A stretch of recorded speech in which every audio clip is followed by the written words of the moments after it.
wait, what'd you say? So I can just stop all the trains like that? Yeah, that's a good effect. And so we'll find stuff like that. It thought it was flying around. So we were able to like feed the flight controller like physics data, and then you could control it in game. So occasionally you'll hear like boom, boom, and then all of a sudden it'll start like popping up and you're like, oh, there's a spontaneous Nerf gun war. That's what just happened. You're only seeing what you detect. You're not seeing everything else that happened. I think every single blue teamer at some point should be on the red team at least once. You're listening to the Cyber Shield Defense, Offense, and Strategy podcast. I am your host, Captain LaPortia Jackson, the Brigade PAO of the Professional Education Center. This podcast dives into the stories of the people, programs, and resources within Cyber Shield exercise. These experts within their field lead the way in cybersecurity and cyber defense. Now, today we have a special guest. We will be interviewing Lieutenant Aaron Rosenmund. Thank you for joining us today. Thanks for having me. All right. So you're here and you said that you're working with the red team and OPFOR. Can you tell us about your role with OPFOR? Yeah, absolutely. So I'm the OPFOR work group lead, right? Which is the red team lead running the teams that do the opposing force or red team actions that set up the measles or the injects for what the blue teams, the defensive teams, are going to be dealing with all week, right? So it's my 8th year as OPFOR work group lead. So I've been doing it for quite some time now. We have gone from, I think we were around 60 people when I first took over 8 years ago, and now returning, we have about 150 people. If some of our viewers haven't watched the last couple of episodes, do you think you can explain to us what you mean by the range in regards to the Cyber Shield exercise? Yeah. So a cyber range is not just a Cyber Shield term. It's not even just a DoD term. And so the idea of a range where you can go, fire a gun and make sure it works, or like we have ranges where we fly planes and drop bombs, right? Mm-hmm. And there are also ranges. This is the same thing. We're doing cyber operations, and so we need a range where we can go operate inside of to practice. Mm-hmm. And so when you're talking about cybersecurity, we can't attack a real company, right? And so we have to make a copy of what its networking would look like, and then do and attack that instead. Mm-hmm. And so when we're talking about the range and the given network, we kind of come up with the collective experience in the room of how would we make the smallest viable version of what would look like components of an enterprise like network. Mm-hmm. And then we make little fake computers that simulate those, right? And then that fake computer system is called virtualization. Mm-hmm. It sits on top of other computers, right? Kind of like the cloud, Yes. So, but it's not quite the cloud, and you could call it a private cloud. And then we copy those virtual computers over and over and over. So we have 40 of that exact same environment. Can you explain to us what, I guess maybe a full day looks like for someone that's on the OPFOR team within this exercise? So if you're on a team, particularly once we start on Monday, it starts getting pretty intense. So we bring you in Monday. You're going to learn everything that you're supposed to be doing for that day. And usually we flip that, but you'll learn everything you're supposed to do for that day, which is really easy. It's easy stuff. That one is, because we call it Purple Day. Mm-hmm. It's kind of like shot validation. So we walk them through what they're going to do, and they accomplish like 4 or 5 actions, and we show them where exactly in the defensive tooling they should see that thing happen, where it should have been detected. Every single day, we go through what's about the equivalent of what a whole exercise does in the entire time that the exercise runs in one day, right? Mm-hmm. And we do it 3 times. So 3 different threat actors. So it's different groups. Okay. If you think of like, I'm an attacker and I want to start doing something, I need to accomplish my goal, right? In cyber, that can take anywhere from 30 minutes, depending on how complicated it is, to like 6 months, right?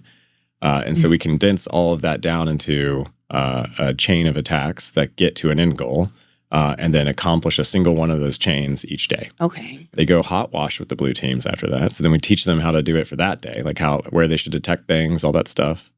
And then they go into the blue teams around 4:30 in the afternoon, and they say, "Hey, here's everything we did. Here's where we came from. What did you catch? What questions do you have? How can we help you do better the next time?" Right? Okay. And so sometimes it can get frustrating, because one of the interesting things about red team tooling is that it doesn't have like enterprise IT support, right? Okay. Like a lot of defensive tools come from like Cisco or like Microsoft, and you're like, oh, this isn't working. And they're okay, well, there's documentation or like I can call IT support or something, right? The red team tooling is like, I don't know, I just found this code online somewhere, right? So you're not, or we made it. And particularly this year, our team, every single thing we've done or will do is custom.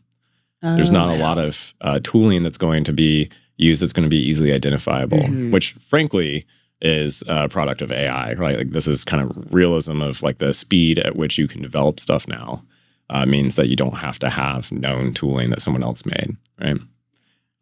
So yeah, the problem with that is it doesn't work a lot. Okay.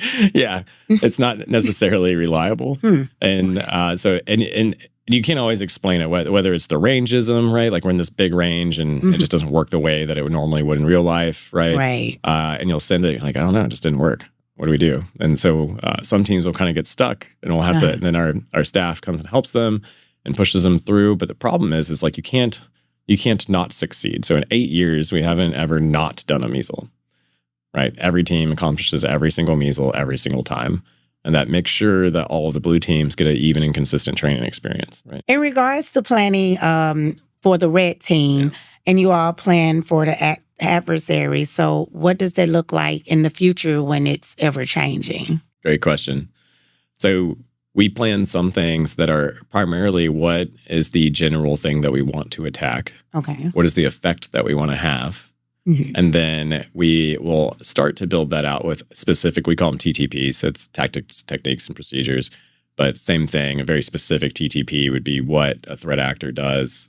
For instance, like what exactly goes in the command line, right?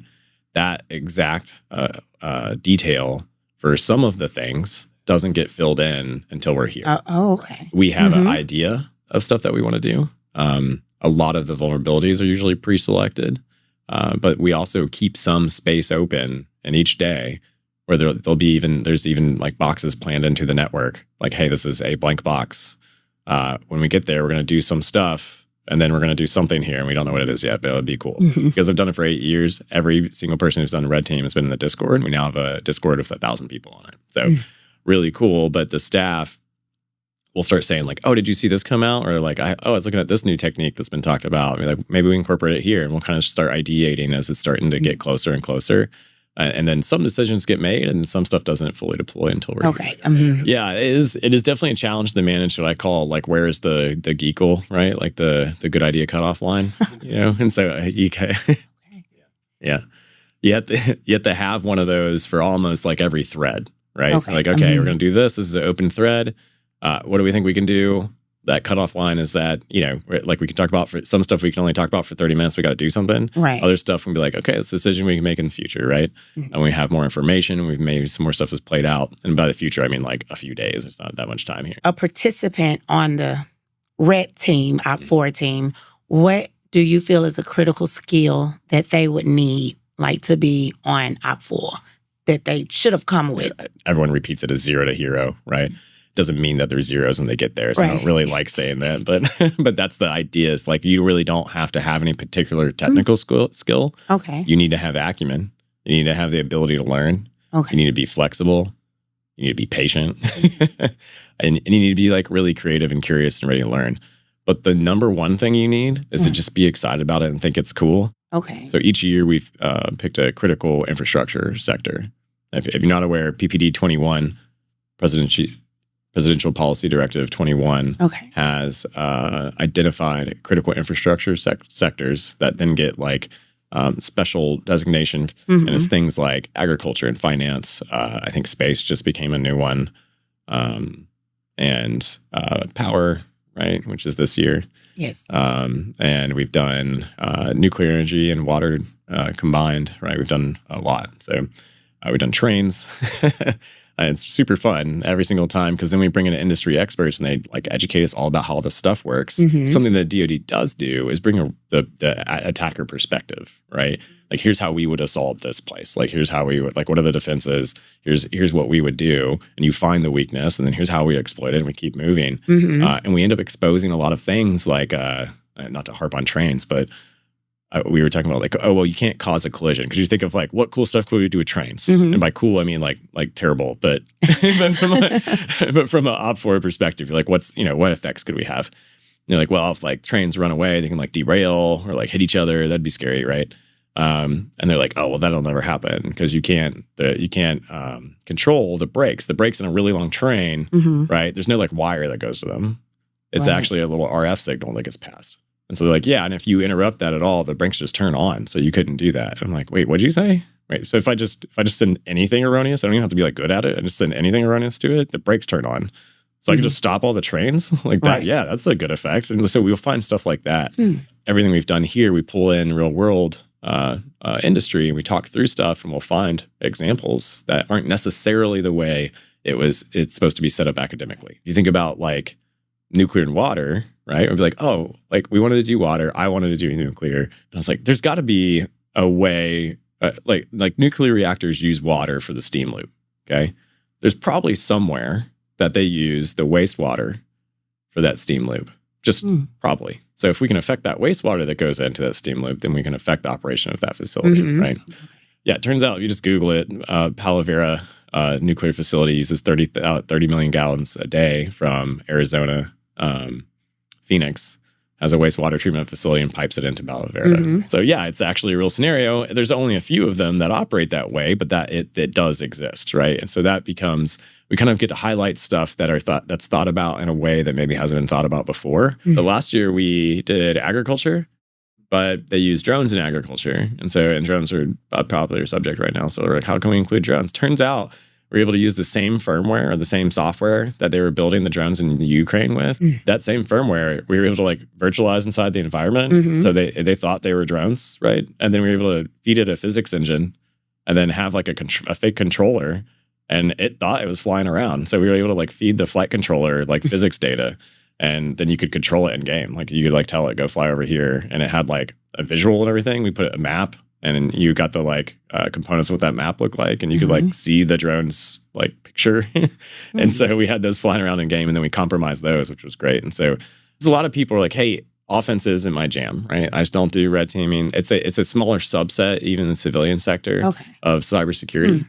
So you usually have larger teams that are doing defense, which makes sense, right? Right. But what I tell everybody is that I think every single blue teamer at some point should be on the red team at least once. And the reason is because you are seeing, you're only seeing what you detect. You're not seeing everything else that happens, right? And even going into the room and out briefing with the team, we're like, hey, here's all the stuff we did. You missed how much time we spent like doing a lot of little things. Like one inject could take up to like 50 actions to accomplish, right? Like actual like commands or movement or whatever. And so you miss a lot of like what actually happened to get to that one thing that you should have seen. If you come on OPFOR, you can see not a couple different things. So one of those things is that, hey, we really didn't detect everything we thought we did, right? Two, a lot of people have misconceptions about how their tooling works or high level of confidence about their tooling that they have or something that they can detect. And we'll say things like, oh, well, like, if this is on, you can't do that. Like, attackers can't get by that. That's fine, right? And actually, like, this is the only exercise where we leave the antivirus on everything. We work from the red team perspective to make sure that they have additional logging capability. We're really concerned about them having as much visibility as they possibly can, and then we still ghost them, right?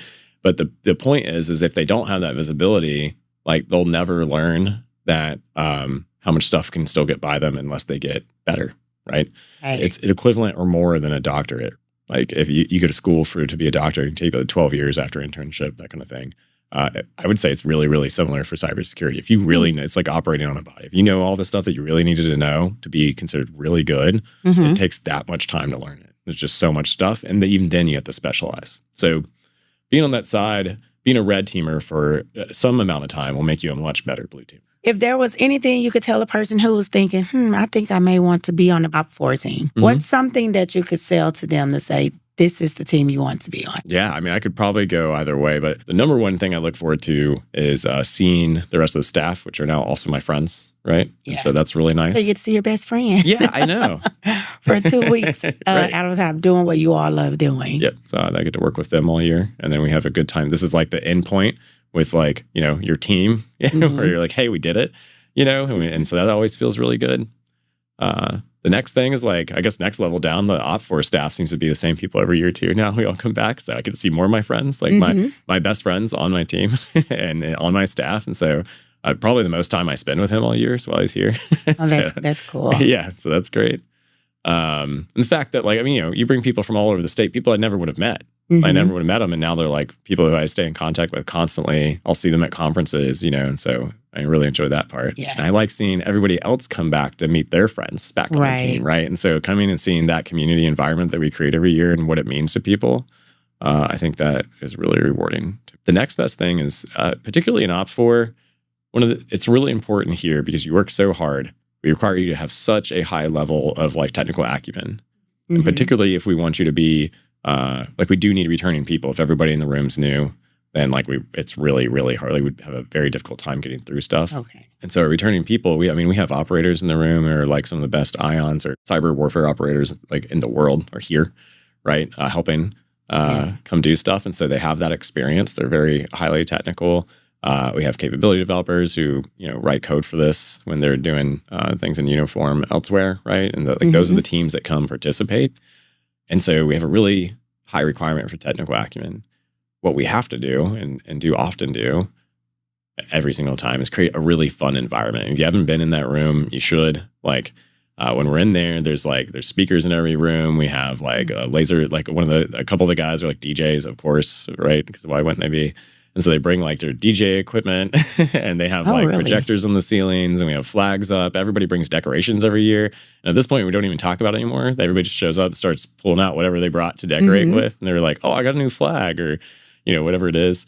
We have Nerf guns. So I think we have like official Cyber Shield Nerf guns now because we have like buckets. They're like, who's got the Nerf guns? Like, wow. Yeah, are you bringing them? And so we'll bring buckets of Nerf guns in. And so occasionally you'll hear like, poop, poop. And then all of a sudden it'll start like popping up and you're like, oh, there's a spontaneous Nerf gun war. That's what just happened. Yeah, you're like, you got to be careful. The other piece of it is when we create that environment, it's not just to come here and have a fun party. We work really hard, right? And then like if we have to get these things done or the exercise doesn't happen, and that's great. We also have a lot of fun, and we do it in a way where it's like you can achieve a high level of excellence, but it doesn't have to be so staunch and serious. Both those things can be true. You can have fun and have high excellence at the same time. Well, Lieutenant Rosenmund, thank you so much, and hopefully allow some of the other viewers to see more and in depth of Cyber Shield from an OPFOR perspective. So thank you for your time and coming out and speaking with me today. Absolutely. Thank you for having me and the opportunity to speak about the thing that we all love to do so much. Thank you all so much for joining us today. Please stay tuned for our next show, which we will dive even deeper into the operations of Cyber Shield here at the Professional Education Center.